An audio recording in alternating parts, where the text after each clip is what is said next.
جعل عليكم في الدين من حرج ملة أبيكم إبراهيم. wace fadakarwa za a yi game da mata da suke sa matsatsun kaya da suke matsi jikinsu su bayyana al'auransu musamman a manyan makarantu na game da sakandare kamar jami'a da sauransu. Fadakarwar da zan yi musu a takaice abin da ya tabbata cikin hadisi na manzo sallallahu alaihi wasallam yake cewa sayakunu fi akhir zamani nisa'un kasiyatun ariyat, a ƙarshen zamani za a samu waɗansu mata suna yawo ga tufafi a jikinsu amma a tsirara suke. Ibn Abdul Bar wajen fassara wannan hadisi yace tufafin nasu bai rufe al'aurarsu ba.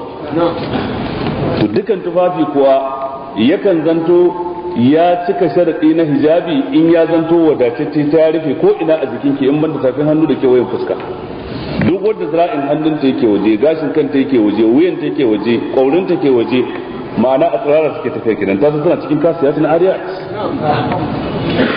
Ha kuma idan tufafi ya matse jiki ta yadda yana nuna dukkan wani wuri da ke da tudu a jikin ya mace tana cikin kasiyatun ariyat.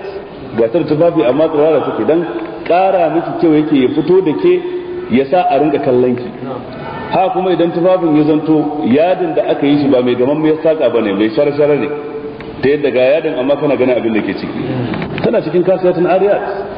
Ha kuma idan mace ta sanya turare ko mai shafawa mai kanshi, wannan kayan an tsine mata har zuwa lokacin da za ta dawo gida. Haka manzo Allah bai ina cikin hadisi. Su waɗannan kasiyatun ariyatun din sai manzo Allah ya ce il'anuhunna fa innahunna mal'unatu, ku tsine musu domin su din tsinannu ne. Aikin ba karfi bane ba. Sai kuma yace wallahi la yajidna rihal janna, yace wallahi ko kamshin aljanna ba za su ji ba.